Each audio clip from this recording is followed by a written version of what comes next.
12월에도 어김없이 공모주가 찾아왔습니다. 12월 청약을 앞둔 기업가 일정 자세히 알아보기 전에 먼저 11월 공모주부터 간단하게 리뷰해볼까요? 11월 IPO 청약에 나섰던 ITI즈, 디어유, 비트나인, 지오엘리먼트는 흥행에 비교적 성공했습니다. 특히 11월 10일에 상장한 디어유는 팬덤 기반 커뮤니케이션 플랫폼이란 독특한 사업을 영위하는 SM엔터테인먼트의 자회사라는 사실이 알려지면서 상장일로부터 5일이 지난 11월 15일에도 따상을 기록하기도 했습니다. 한편 SM상선은 안타깝게도 상장 작업을 철회했습니다. 올해 상반기만 해도 물류대란 이슈가 발생하면서 해운주에 대한 관심이 다시 커졌었는데요. 하반기에 들어서면서 해운주의 대장주격인 HMM의 주가가 높은 변동성을 보인 탓에 투자자들의 불안감이 저조한 수요 예측으로 이어진 것으로 보입니다. 최근 오미크론과 같은 코로나 변이 바이러스의 출현으로 인해서 국내외 주식시장은 당분간 변동성을 이어갈 것으로 보입니다. 불리한 증시 여건 속에서 12월 청약을 앞둔 공모주들은 과연 어떤 결과를 맞이하게 될지 지금부터 12월 공모주 브리핑 시작하겠습니다.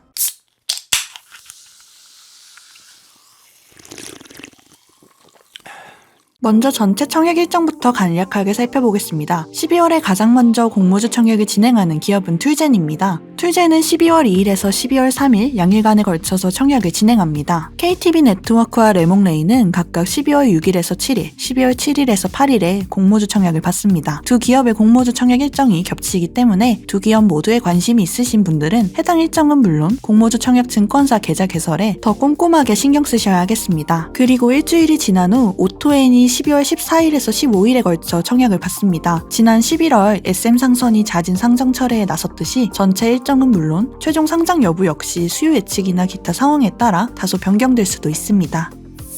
제일 먼저 툴젠부터 알아보겠습니다. 툴젠은 코스닥 이전 상장을 4번째 시도하고 있는 코넥스 상장 기업입니다. 툴젠 기업 가치 핵심은 세폰의 유전 정보를 바꾸는 유전자 교정의 핵심이 되는 유전자 가위 기술입니다. 참고로 유전자 가위 기술은 2015년 세계 경제 포럼이 주목하는 10대 미래 기술로도 지정된 바 있는데요. 유전자 가위는 세폰에 존재하는 질병 원인인 유전자 교정을 위해서 유전 자체의 특정 유전 정보를 선택적으로 제거, 복원, 삽입하는 데 쓰이는 분자 도구입니다. 툴젠은 이러한 차세대 기술을 토대로 플랫폼, 유전자 및 세포치료, 분자 6종 분야로 연구개발 영역을 확장하고자 합니다. 그러나 안타깝게도 툴젠은 3차례 상장 심사를 통과하지 못했습니다. 이유는 크게 두 가지인데요. 첫째, 유전자 가위 기술 특허권이 국가별로 불분명한 까닭에 특허 분쟁의 소지가 있었습니다. 그러나 이번에는 주요 9개 국가에서 특허 등록은 물론 미국 특허청으로부터 유전자 가위로 인정받을 수 있는 크리스퍼 카스9의 원천 기술 특허 등록을 허가받았습니다. 둘째, 최대주주와 이대주주 간의 지분율 차이가 적었기 때문입니다. 이 문제 역시 결국엔 해결됐는데요. 최대주주인 제넥신이 이대주주인 창업자 김진수 씨로부터 툴젠의 지분을 인수함으로써 지분 구성 문제가 크게 조정되었습니다. 이렇게 두 가지 문제를 해결해 상장 심사에 통과한 툴젠은 11월 25일부터 26일까지 이틀간 수요 예측을 진행했는데요. 공모주 청약 일정은 12월 2일에서 12월 3일까지이고 주관사는 한국투자증권입니다. 총 공모 주식 수는 100만 주이며 희망 공모가 밴드는 10만 원에서 12만원입니다. 툴젠은 코스닥 IPO를 통해서 1000억에서 1200억을 확보한 후 이를 유전자 교정 플랫폼과 관련된 특허권 획득 및 연구 개발비 등에 사용할 예정입니다. 또한 연간 매출액은 10억 안팎에 그치고 있는 상황이기 때문에 툴젠은 기존에 확보된 특허를 수익화할 수 있는 전략을 모색 중이며 유전자 교정 기술 기반 서비스 및 제품을 글로벌 차원에서 판매할 수 있는 유전자 가위 공급망 구축을 실현하고자 합니다.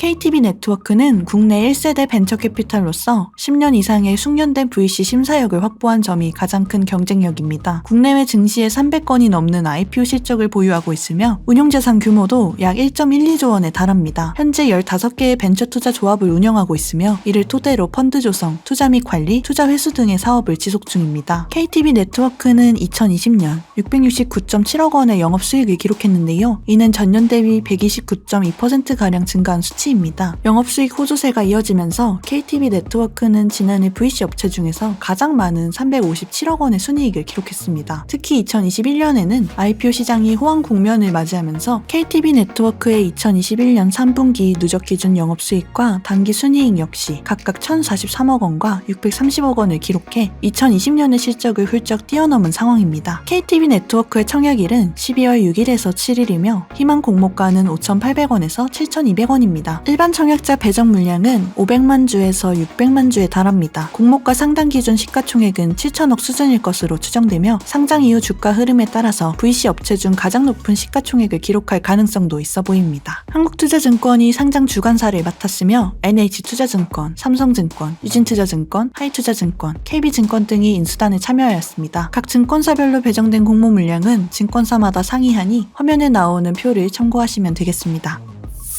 넷플릭스 드라마 오징어 게임이 대박을 치면서 한국 드라마 콘텐츠에 대한 수요와 소비가 늘고 한국 드라마 콘텐츠의 몸값 또한 마구 치솟고 있는 상황입니다. 향후 콘텐츠 산업에 대한 기대감이 커지면서 12월 코스닥 공모주 청약에 나선 레몽레인에 대한 관심도 커지고 있습니다. 2007년에 설립된 레몽레인은 방송 드라마를 중심으로 한 콘텐츠 제작사로서 드라마, 예능 등의 방송 프로그램 제작 및 콘텐츠 IP를 활용한 사업을 영위하고 있습니다. 성균관 스캔들과 어쩌다 발견한 하루 등이 레몽레인의 대표작입니다. 최근 국내 콘텐츠 산업이 크게 주목받으면서 레몽레인의 최근 실적 또한 우상향하고 있습니다. 2018년까지만 하더라도 109억 원에 그쳤던 레몽레인의 매출액은 2020년 기준 346억 원으로 약 3배에 가까운 고성장세를 달성했습니다. 매출액 급성장에 따른 영업 레버리지 효과가 확대되면서 2019년과 2020년 영업이익률은 각각 6.3%, 11.1%에 달합니다. 2018년 이후로 이어진 실적 개선 추세를 지속하기 위해서 레몽레인은 시멘티게러, 재벌집 막내 아들, 백설공주에게 죽음을, 뉴노멀진 등의 신작을 2022년에도 다양한 플랫폼을 통해서 내놓을 계획입니다. 레몽레인은 신작 및 코스닥 이전 상장에 대한 기대감을 기반으로 최근 코넥스 시장에서 긍정적인 주가 흐름을 보여왔습니다. 이러한 레몽레인의 수요 예측일은 12월 2일에서